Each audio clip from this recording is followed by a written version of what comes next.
From LNN USA, it's Good Day VA, brought to you by Dunlop House. Welcome to Good Day VA. I'm your host, Craig Richards, filling in for the sometimes witty but always entertaining Samuel Pugh. This week I had a chance to sit down with the Petersburg Democratic Chair as the election season heats up. But first, check out these sponsors. Whether it's raining diamonds or sapphire skies, add a little sparkle to your day with Petersburg Jewelers. Swader, Central Virginia's premier sports park. Corporate events, parties, date night, or just a family outing. At Swader's, it's always playtime. When it was Seth's turn to pay for gas on the annual boys' trip, he had to act fast to avoid a very awkward car ride. Luckily, Seth was able to transfer the cash with his phone. In that very moment, we were the Bank of Seth. BSV, the Bank of You. Welcome back to the studio. Today, we're joined by Janelle Bland Sinclair, the Democratic Committee Chair for Petersburg. Janelle, thanks for joining us today. Glad to be here. It's always fun having you in the studio. Thank you. All right, let's kick it right off. Give me your 30-second elevator pitch for the Democratic Party. Okay, I was born into a Democratic family, never knowing what that really meant. But as I've grown to understand the platform and the premise behind the Democrats, it's always been about people and having an equal balance of policy, people, and business. And so we have to always remember that this country was built on our backs, and I'm saying African Americans, that in which the policies was not always in our favor. But as the Democratic Committee or Party had matriculated from the Republican Party in the era, I understand that it was more about the people and having a balance for the America, the people, and business. And that's what I see as me being a community activist, working for local government, and then working having a nonprofit. So anytime that I can find an organization that has a full balance of it, then that's what I want to be part of. I grew up in West Virginia. It was a totally blue state, coal mine communities, heavy union communities. And an interesting part, as the political map seems to change, West Virginia is one of those states that have moved from blue to red. Mm-hmm. We're seeing that same transition, although not as hard line as West Virginia changed. We're seeing it in Virginia as well, obviously with Youngkin coming in. Mm-hmm. So how do you think that play has really affected the Democratic Party? Why do you think you're seeing that shift in some of these traditionally blue states? Well, you got to look at big business is always going to, sometimes we find that it trumps humans. You know, you have to have business for their tax base. They give jobs. And so you have to, at some point, appease big business in order to keep everyone to be able to put food on their table, pay the bills, and then have the tax base to provide services to the citizens. So when it comes to the Republican Party, most of I see that they cater to business owners, because most of them are, or they have, there's either self-employed or they are embedded in the corporations. So now you're talking more of the big business scenario, because around here in Petersburg, a lot of our business owners are a good mix, but I see a lot of them as a Democratic Party, especially in the partnership with Petersburg. A lot of those businesses, small businesses. Yeah, small businesses. Yes, but if you're looking at a small business versus a corporate giant, the small businesses do not have such an impact on the tax base as the corporate giants. So they are going to pay their taxes, but their tax base is not going to fund a whole program and recreation or be able to fund a whole department in your local government versus like we have in our cluster.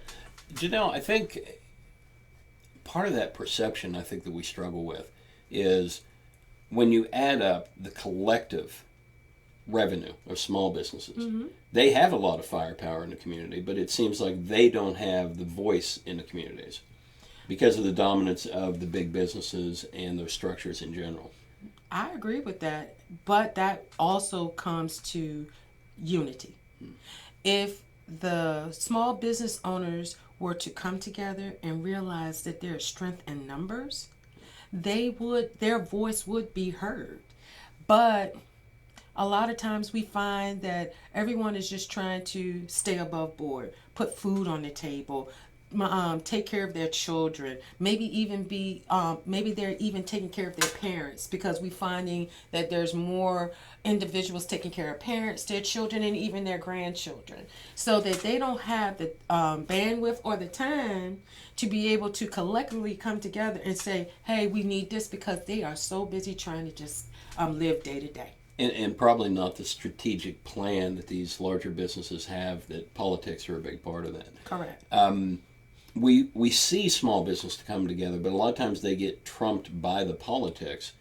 For example, if we look back, Old Town Square was put in as a drive of a bunch of small businesses in the community. When surveys were ran, in fact, our company ran a survey between the business people down there. I think 49 out of 50 businesses wanted it.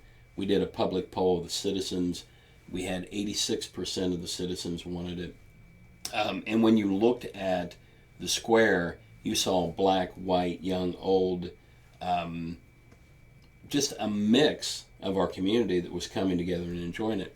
But then we saw, even though those numbers and those reports came out, we saw the government, the city, pull the piece out. And we've never seen a replacement plan since then.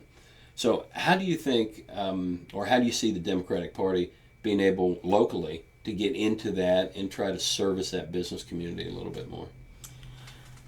According to and I hate to fall back on it, but we have to be mindful that we follow the rules, right? Sure. If we don't follow the rules, how can we hold any of our leaders to follow the rules, right?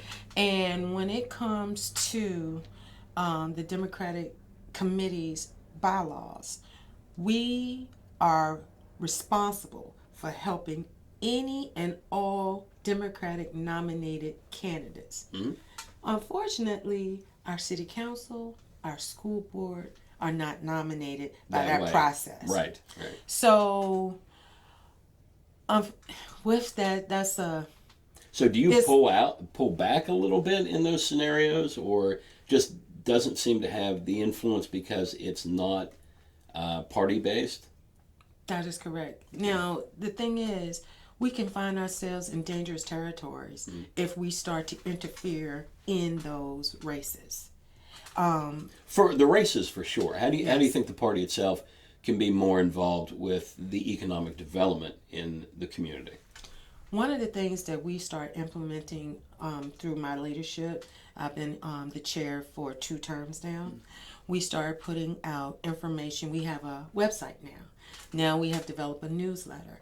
So as a result of anything that's going on in the city of Petersburg, we make sure that our members and the people that's on our distribution list, they know. So we want them to be more informed, and we push this information out to say, you need to know this. You might want to get involved. We encourage them to be more engaged and to be more knowledgeable about what's going on here, because not all the time does anyone are on social media, the paper, nobody really picking up a paper anymore. So since I left publishing the paper, I think she meant. That was a nice blurb. Self-publication. Yeah, that was a nice blurb for that. you. Okay, but what I'm saying is that we want to make sure that we get it, so we get them in their emails. Everybody got emails. So you're seeing a role as being make sure people are informed and they've got the information in front of them. Absolutely. Not necessarily telling them what to do, but make sure they've got facts. Right, because a lot of times people just don't know.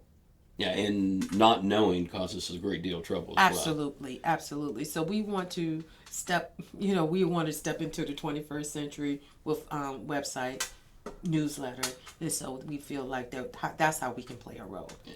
All right, let's jump national for a minute, because the national scene filters down to local. Seems like all the time, whether we like it or not. And it doesn't matter almost who's in the White House. The opposing view always have this love-hate relationship. Unfortunately, it's the way we are in the country. Now, currently, President Biden, the popularity polling is probably at its lowest point. Now, he's got a lot of challenges, a lot of issues he's dealing with, and whatever side you talk to about what issues they are and how he's handling it, there's a lot of national press that actually has become, even from the major networks, more critical than they have in the past. How does that play into our local environment and our local party when people look at candidates? This is unfortunate that President Biden is being pulled into something about his child. We all struggle. We do the best we can with our children. You know, every parent wants our child to be better than who we are. We try to give them everything we didn't have. We try to sit down and educate them and talk to them more than our parents did. And still, sometimes the fruit doesn't bear, you know.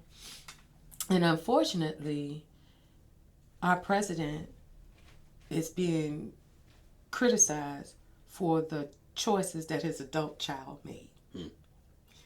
Any parent, there are parents out here who are going to visit their children in jail right now, and it had nothing to do with what the parent did. It had everything to do with the decision that the child made. And those spotlights, when you're not in the national scene, aren't on those parents. Correct. And being a president is going to be on there. He's taking some criticism also in issues that we're seeing in foreign policy. He's taken some criticism and has continually since he came in with the border, the economy, challenges with that. All of that's accumulating. Now, his son, Hunter Biden, obviously has played a big part in a lot of things that are going out there. And every president, pre-Trump, beyond all that, there are issues that are scandals that are out, true, false, they're going to be out there.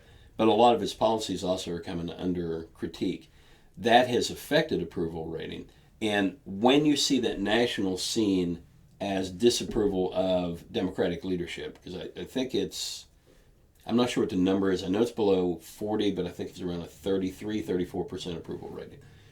And those fluctuate during terms, I get that. But how is that affecting us locally coming into this election?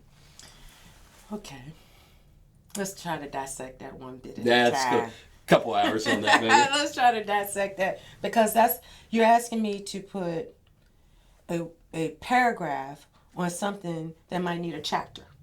And I understand. I think an overall, when you see a lot of disapproval on a national level, in national seats, does that roll down to the local elections? Does it affect our local elections? Somewhat. Okay. However, comma, right?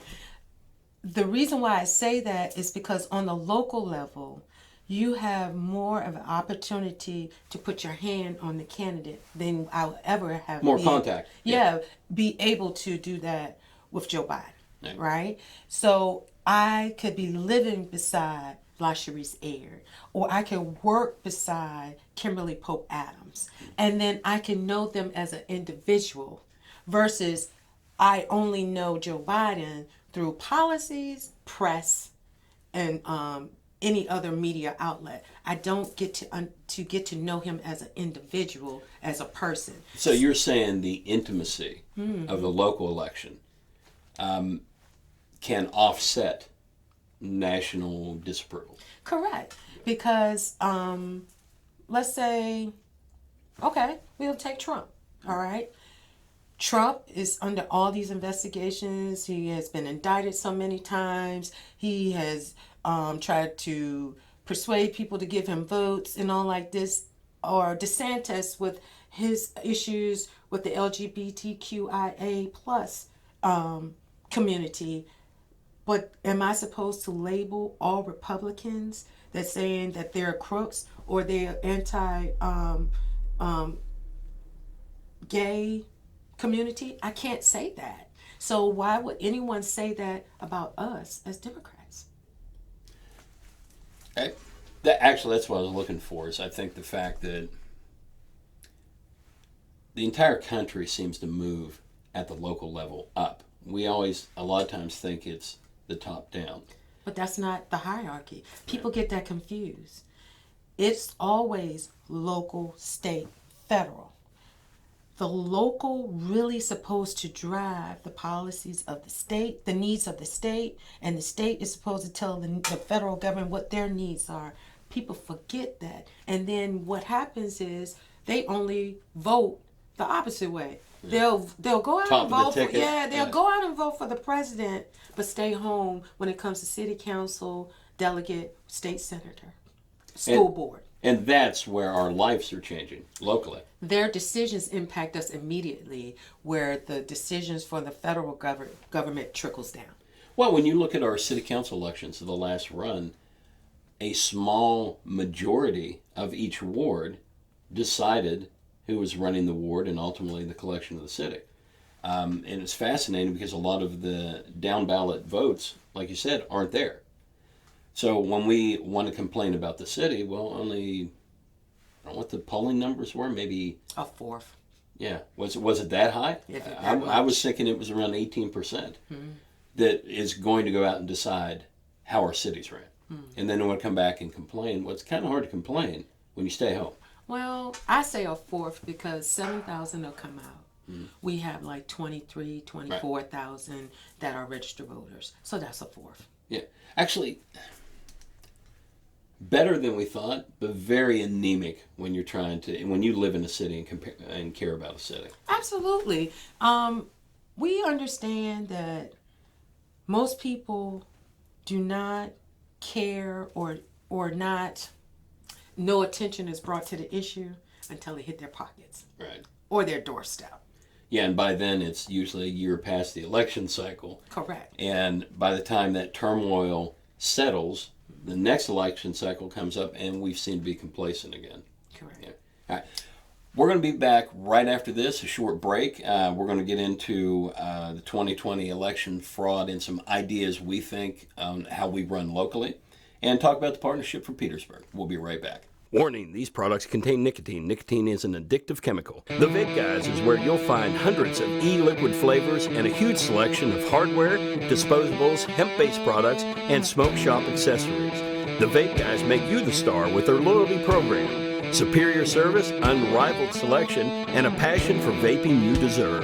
The Vape Guys, 500 South Park Boulevard, Colonial Heights. All right, we are back with our guest today. Welcome back. Hi. So let's jump into a big controversy, the 2020 election fraud controversy. Now, you go back to 2016, the Democratic Party was leading a similar conversation going, the voting's not right, there's fraud in it. 2020, it's a Republican saying the same thing. It was pretty massive coverage all the way around. So let's not dig into the hours of discussion we can have on that. Let's look at this year and look at our community as a whole. Are there things that the Democratic Party is doing in the area to ensure that the accuracy of what we do? Do you even think we have a problem at our level locally? No. I think we have been pretty, the processes here are pretty consistent. We've never had any issues with anyone trying to vote twice, trying to vote for someone who's not alive. Now you're going into West Virginia politics. Yeah, dead voting. Yeah, we haven't had that issue. We have a great team here. Our electoral board is great. Our registrar has been great. There's never been any controversy in that. She has a staff that has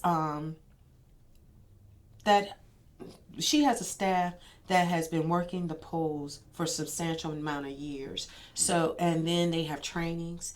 So they make sure that they stay on top of the new laws. So I have full confidence in them.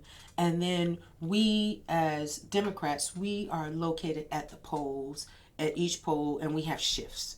So we make sure that if there are any issues, that what happens is that the people who are manning the poll, they call a central number for our committee, and then we internally make sure that we contact the registrar. So we do have a system. We talked last show with Michael Mazeros, which was the Republican chair. We've talked to you today.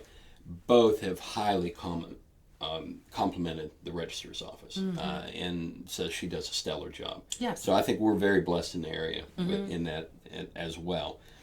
Do you see, with the controversy that went with Dominion, and both parties at some point have had problems with the machine or claims that there were issues with them, do you see a practicality or even a safeguard of just eliminating electronic and going all paper, or do you think that's not a good idea? I think all paper is going to open us to door to human error, or compromise humans. Where even with the two parties overseeing that, you think there'd still be issues with that? Yes. We have the hanging Chad from years ago. Yes. I do believe that, unfortunately, humans are human. We have human flaws. We have fallacies, and we can be compromised. Someone could have, say someone has someone who's very sick, and they need money to pay for their treatment or hospital care. Sure. Or that person has never have they ever been questioned about their integrity in the process. But then we go to paper, and they have this issue, and someone sees that weakness. That can bring on a lot of controversy. So I get that we're talking about we want to get back from the machines, but even with the machines, there is no compromise in that scenario. Okay. All right. So, in ideal democratic America, what would be the most important agendas you would see? How do you feel as a Democratic leader? What would be the priorities that you'd like to see locally for us? Locally?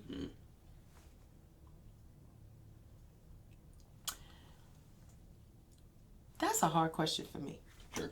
And I say that for me is because I really don't have any issues. I don't have any issues that would require...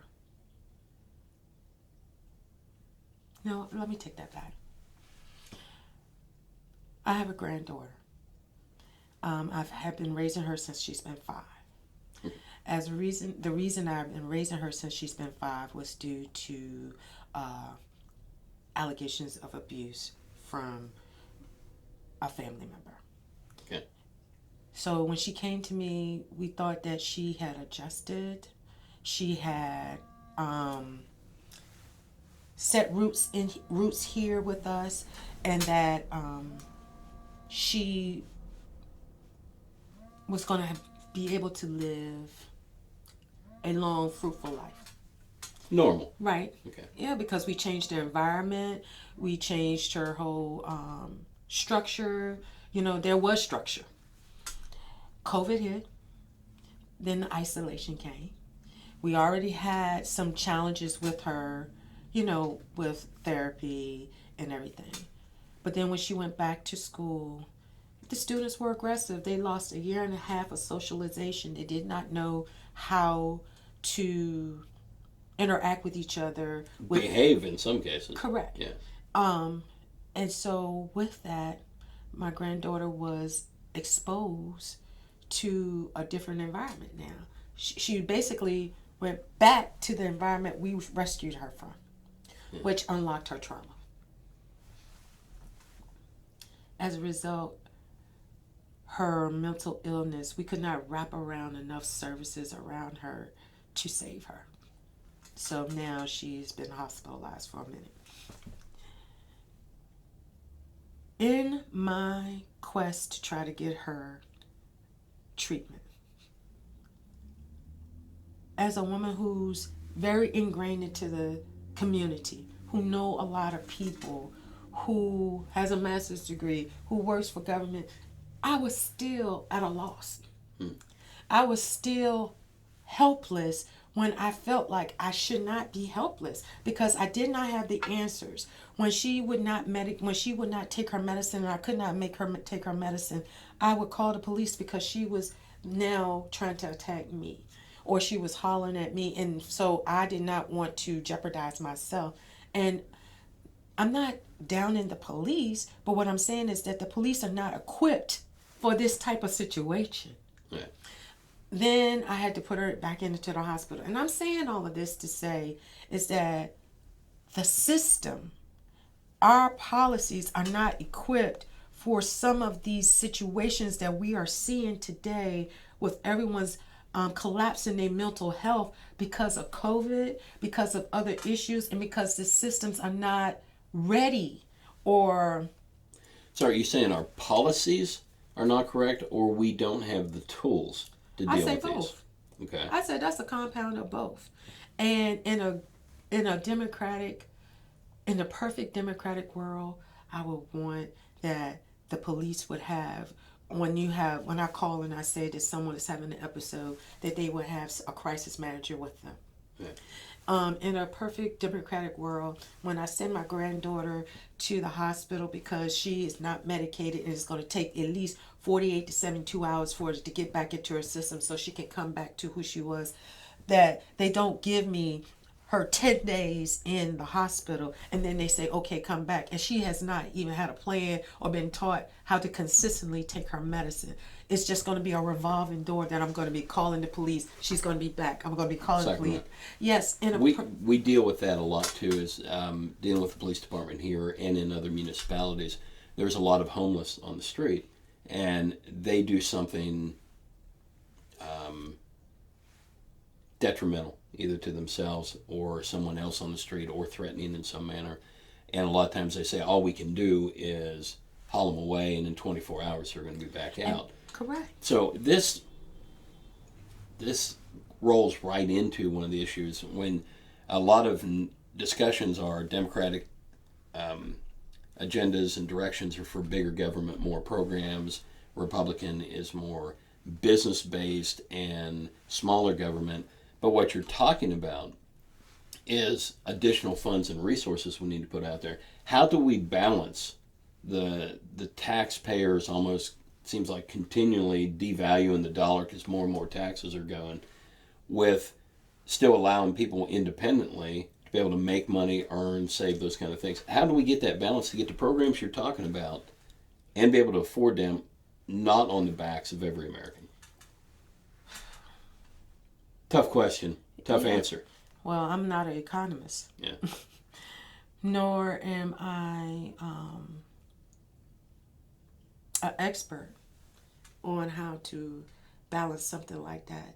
I'm just a grandmother who's just trying to find an answer, figure out what is best, because it almost came to the point that I was told that I had to give up my rights because I have legal custody of my granddaughter, that I would have to give up my rights just so she could get the help that she needed, because she would become a ward of the court. How devastating is that for a parent to say you have to sign away your rights to the person you bore to this world in order for them to possibly have a future?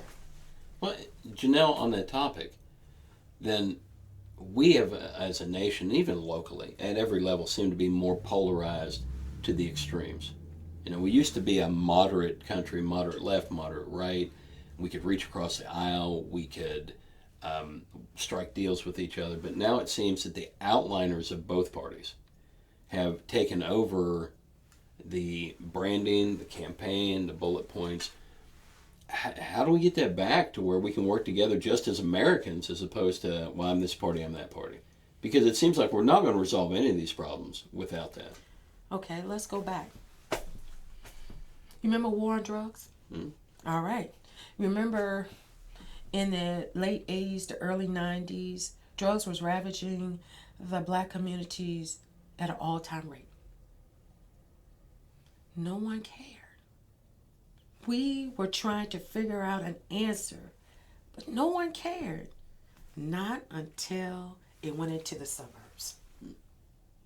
Then it became a policy. Okay? Let's talk about the mental health.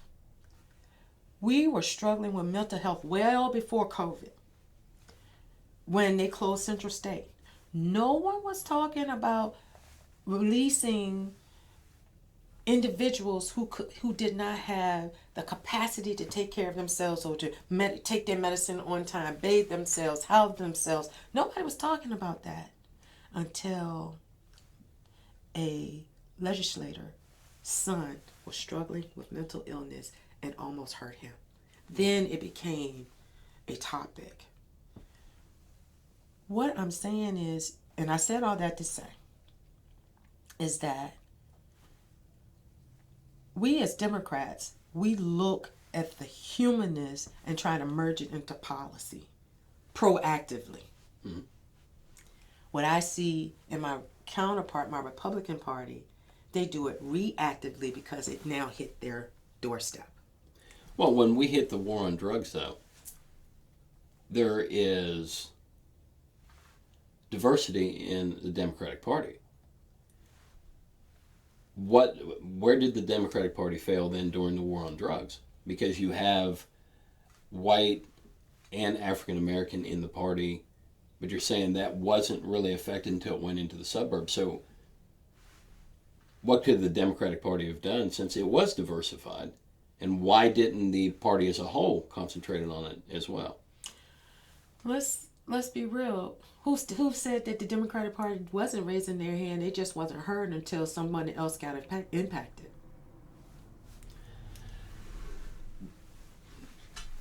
During that whole season, though, that's been an ongoing issue, a long-term issue. Mm-hmm. There's been Democratic power structures in place, and there's been times that the Republicans have held the power all through that series. So when the Democrats had the power to do that, it seems like it's more than just a party problem there. It seems to be a universal party where we're slow to action and we're reacting. So in that case, why didn't we see more action when the Democrats were in power to deal with those issues as well? What I've been looking at is that I have seen a lot of people say when the Democrats had power, they should have did this, right? Sure, and you're going to hear that all the time. All the time. On a national level, let's be realistic. When the Democrats were in power, anything, and people need to understand this, any policies that are being taken place happened 2 years prior. 2 years prior. So when the Democrats came into power, when the Republicans were in power, those policies was just coming to fruition when they sat down, the Democrats took control. All right? Now, two Democrats are then now working together, working with the party members, trying to cross the aisles, trying to work with the Republicans. What they're doing is not going to be seen until 2 years later. Let's look at the African American Museum. All right? That did not happen until the end or after Obama left office. But he had been working on it the whole 2 terms. So you're saying we've got this nasty cycle of it doesn't matter who's in power, you're not going to see anything until the next cycle. Right. That's true, because if I'm just sitting down, it takes me at least 1 year to develop relationships. Then once I develop a relationship, now we're going to pull and tug. Okay, I want this. You want that. How are we going to do that? That's another year.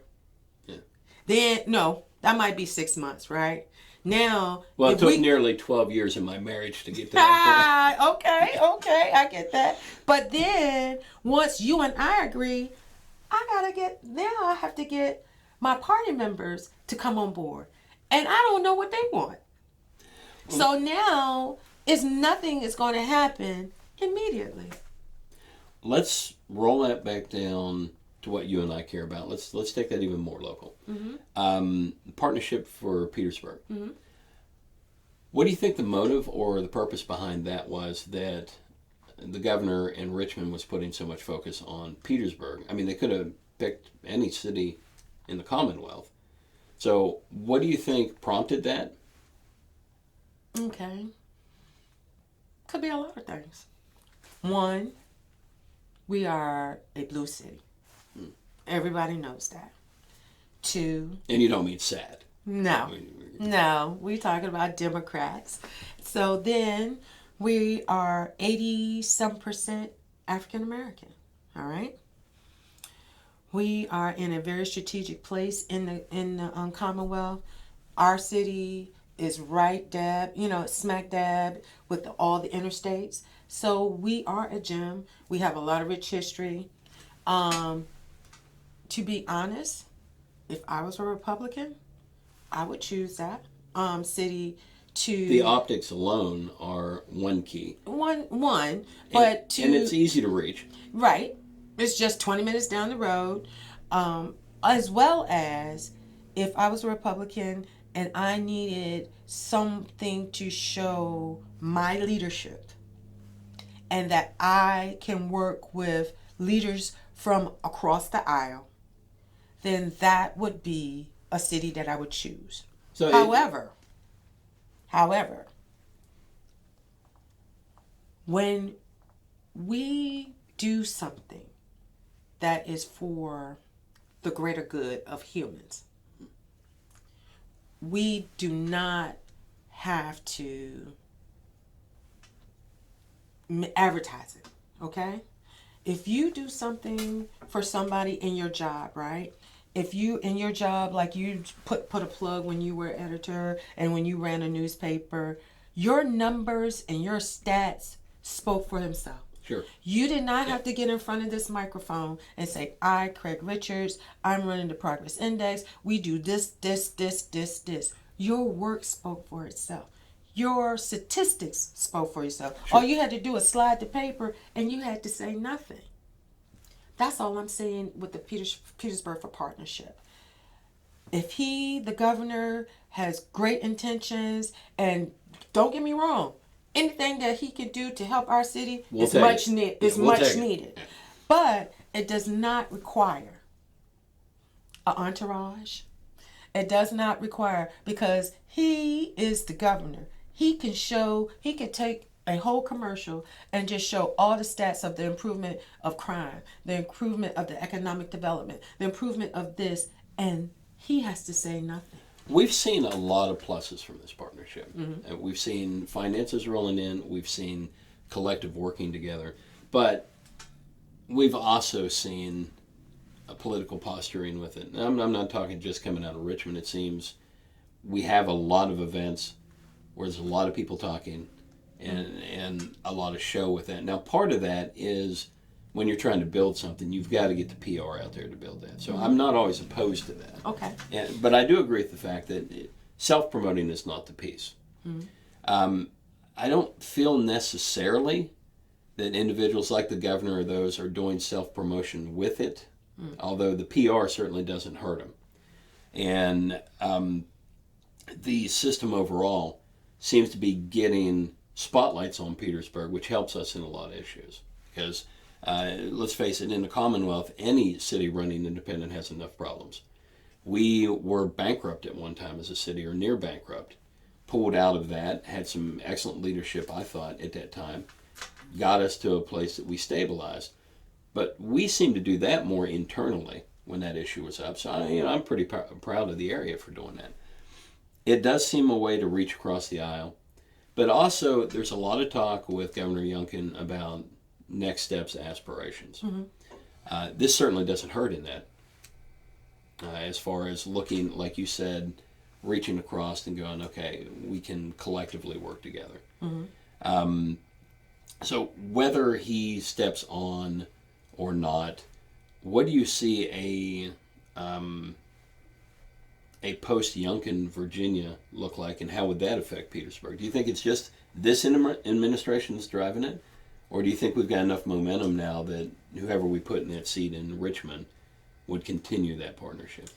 That is the $100,000 question.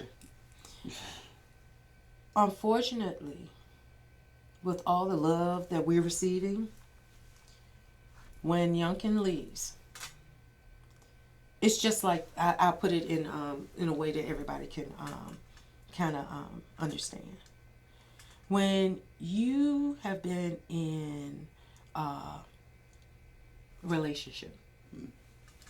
And you receive all this love, all this attention.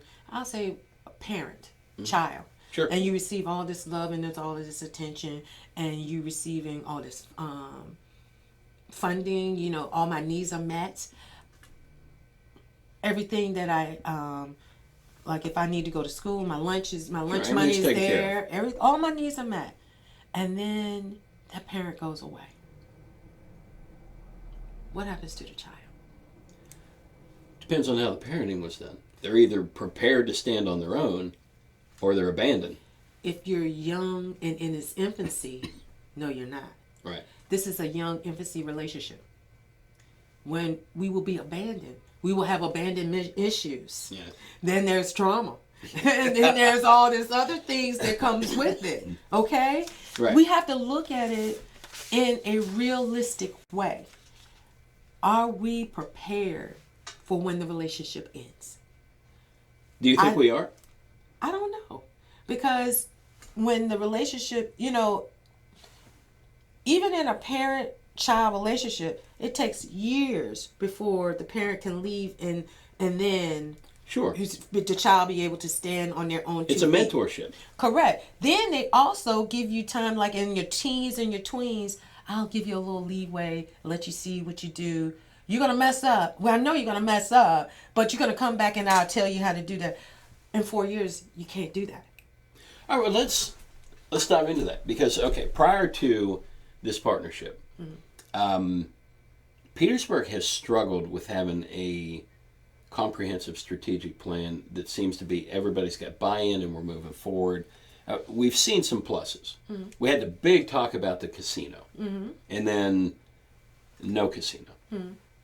Then we talk about the remodeling of Ramada Inn, and we're going to make this a gateway, just optical. It's going to be fantastic. Then we're demolishing the Ramada Inn. Pharmaceutical, still a good run. It's going great. But it seems like it's these shotgun almost approach to this plan. The governor's push has given us some attention here, but how can we move to get more of a strategic plan, tourism plan? It just seems like we don't collectively have something we can rally behind. A lot of communities in Virginia have turned themselves into destination meccas. We haven't per se. I mean, all the utilities are there. We've got the rivers, we've got the interstates, got a port nearby. We have an active rail station, which very few communities can talk about. We've got features like the Petersburg Symphony Orchestra. I mean, my God, what a beautiful, beautiful piece to the city. The Petersburg Cavaliers semi-pro basketball team.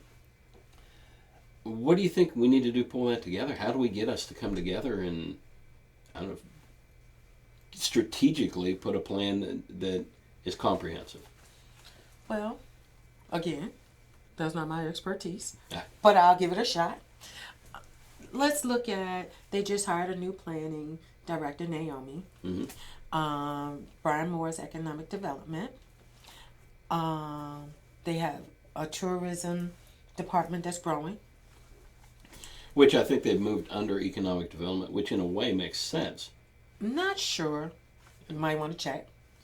So I'm saying that as they're bringing on new personnel that has experience or who knows the area and knows some of our needs, then they're in a better position to sit down and look at what can we do to build our city.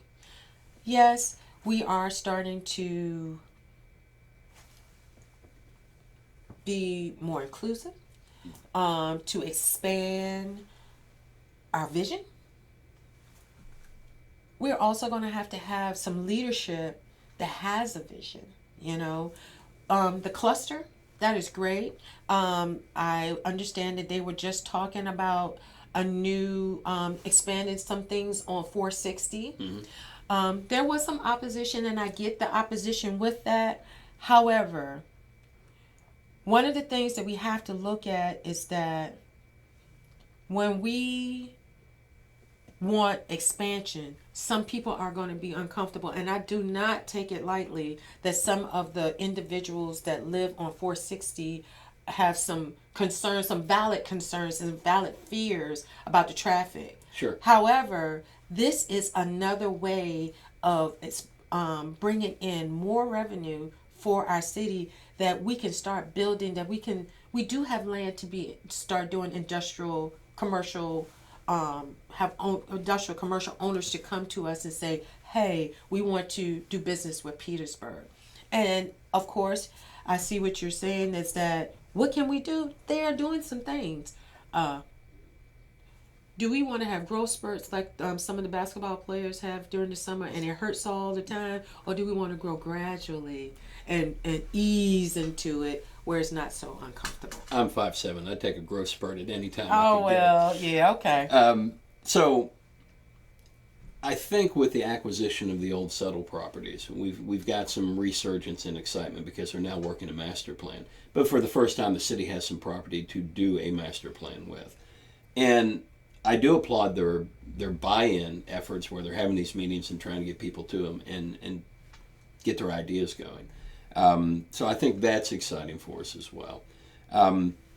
Let's jump a little bit to a topic that's been pretty hot. The VEA working to institute collective bargaining in the education system. Good for us, good for the Tri-Cities. What do you think?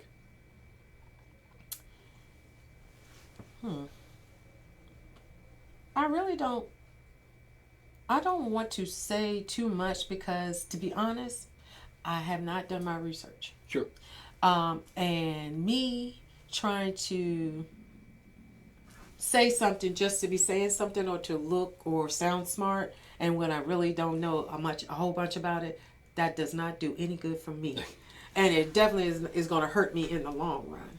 Well, the Democratic Party in general, and again, like saying, being from West Virginia, being in coal mines, unionizing, collective bargaining has traditionally been a pro-positive Democratic theory. You're saying as it relates to the school system, that could play a little differently, though. I think that a lot of people, in anything new, people are very hesitant because they don't know the outcome. They don't know what it looks like, what it feels like, what it smells like. So a lot of people are not inviting to new things. That's just being honest, because we invite new people in our lives and we haven't gotten to know them, and then they turn out to burn us, right? Right. So through some of those past experiences, we kind of formulate a perception that new might not always be good.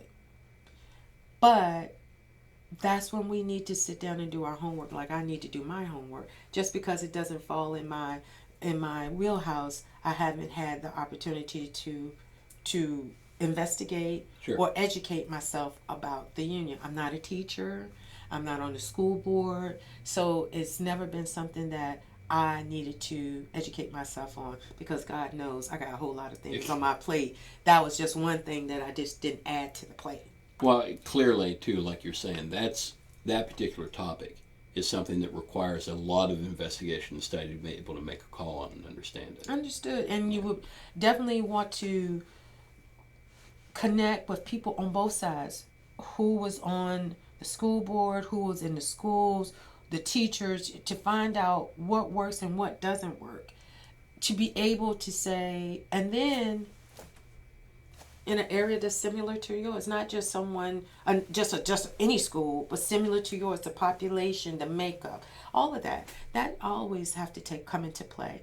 But I definitely do not want to talk about something that I'm not educated on, because I do not want to butcher or do any disservice to those who are seeking it or the decision makers.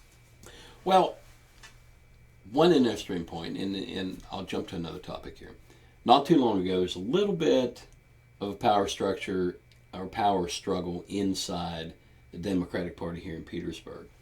I'd say more than a little bit of tension between parties or between factions inside and directions they wanted to see the party go in. How is that weathered? It seems to have calmed down, at least publicly. It's not as nasty as it was, but how do you feel the state of the Democratic Party is right here in the region? It's strong. Okay. And the reason why I say that, when I, as being in my second term, Yeah, you're still chair. I Yes. mean, all that's going on, you're still chair. yes, in my second term, I've seen more diversity. And I love my Democrats. I love my black Democrats. I love them to death. However, there are not just black Democrats. And what I'm starting to see, and it's just not older Democrats, there are younger Democrats too. And I'm starting to see that come out too as well. And I love that I'm the type of person who's always been inclusive. I like inclusivity. And I want other Democrats to know that there is a place for them. There's a place for all of us. However, what I do understand is I have my veterans, I have my baby boomers, generation, what am I? I don't even know. I'm an X, the millennials, Gen Z, all of that. What I think a lot of times that we have to struggle is that we're saying the same thing, but we don't talk the same language. That's a very good point right there. Right. And so there has to be someone to translate for each generation to understand that we're all saying the same thing. And that's very hard. That's very hard. And when I'm talking English, they're talking Spanish, the other one's talking French, the other one's talking German. We need someone who's bilingual to be able to break it down and say, hey, we're all saying the same thing, so everyone can feel like they're being heard. Do you think that's where the moderate road was in politics at some time? It just seems to be the ability to bring all those communication points together? Or do you think the wings are slowly taking over the parties? Scary thought. It is. It's a very scary thought. I think that some people who just have the time, or, things are working for them, they are financially okay, they have a spouse that'll take care of the home, kids are doing pretty good, they have a lot of time to put that effort in. When there's other people who are single parents, scrambling on one paycheck, Just don't have the time. they don't. They have to put their focus where the focus is needed. Paying the bills, making sure the kids go to school, making sure they don't have to go to the school because their kids are truant, or other things, and they just don't have the time or the ability to put that kind of effort in. So their voice are not heard because they're absent, because they're doing everything they have to do. So, is that fair? Absolutely not. Right. However, what they always say, the squeaky wheel gets the oil. And so those who have that time, they're the squeaky wheel. Yeah. Well, we've covered a lot of topics today. Yes. As always, appreciate you being in the studio. Thank you very much. I hope to have you back again here shortly. And we'll see how this election runs coming up. Democrat, Republic, I hope it just turns out for the city and the Tri-Cities in general as a plus for all of us. Again, thank you for being on the show. That's it for today's LNN Insider portion and for Good Day VA. But parting thought? Yes, parting thought. Please go out to vote. Early voting has started. Please remember there are some very, very important issues on the ballot. Not saying, I'm just going to take this liberty, not saying that abortion is the top issue, because it's not. But it is an issue. It is an issue. It's not just about abortion. It's about the autonomy of my body as a woman. When I did not even was recognized until the early 1900s, even though we bore all the women was the mothers of all the ones who created this republic. Come on now. Can't argue with that. You're right. You birthed the republic, literally. And then they don't want to recognize their mamas. Yeah. Okay? So we're saying is that we want to be able to have full say over our bodies, not for anyone else to say what is good for me. That is even though abortion is a fraction of it, but the whole is take your hand off of my body. Right. And I say that, go out and vote, early vote. LaSharice Aird for Senate District 12, Kimberly Pope Adams, House of Delegates, Senate District 82. Thank you. Not any bias there, is there? Absolutely, yes. I have to ask you one question because we went into that topic, and I just want your opinion on it. It's honesty.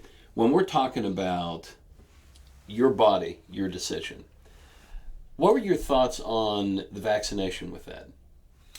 And in that same light of, I 100% agree that the individual, by the United States Constitution of America, it's your body, there's a right to that. Correct. Now,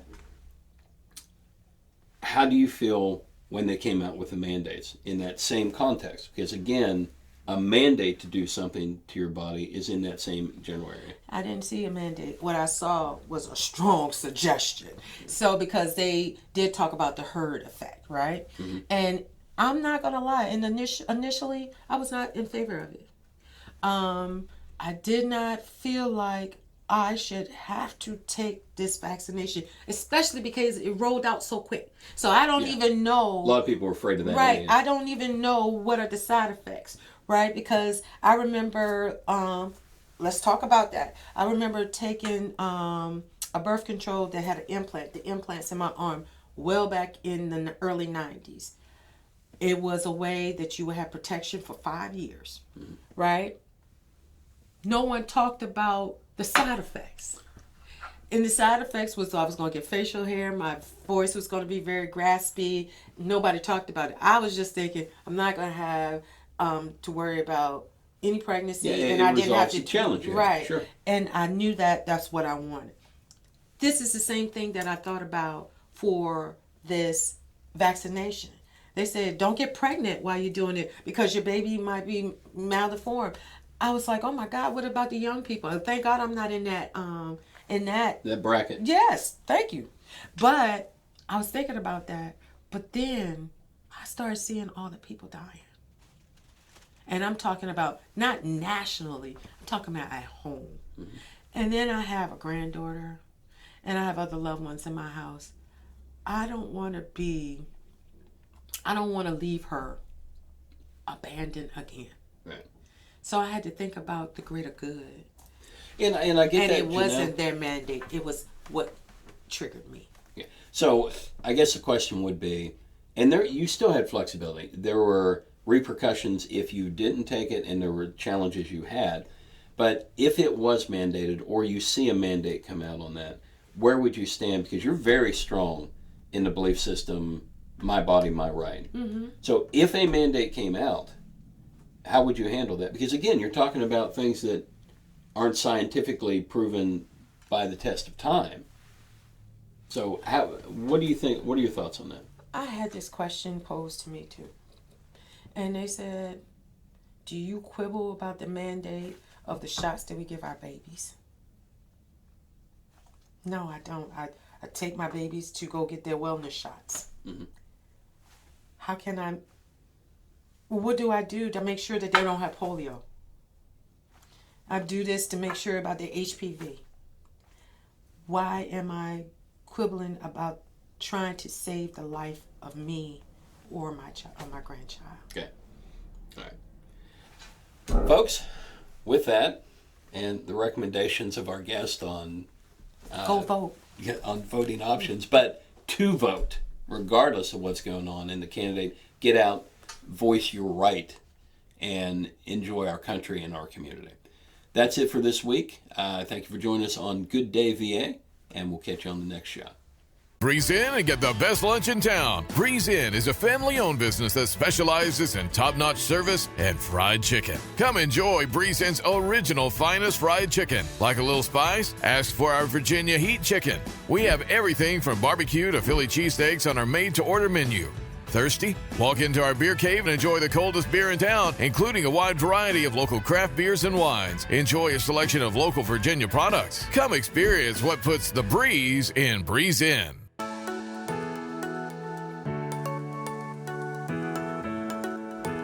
Yes, you can still get haircuts, colors, highlights, waxing services, everything that's going to make you look great right here at the Apothic Company.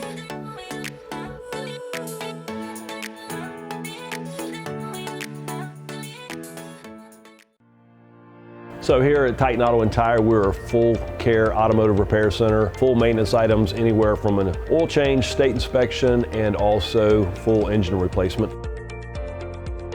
Titan Auto is different because of our customer service mainly. I mean, we have some of the best trained and qualified techs in the area. Our three main focuses are customer safety, customer service, and community.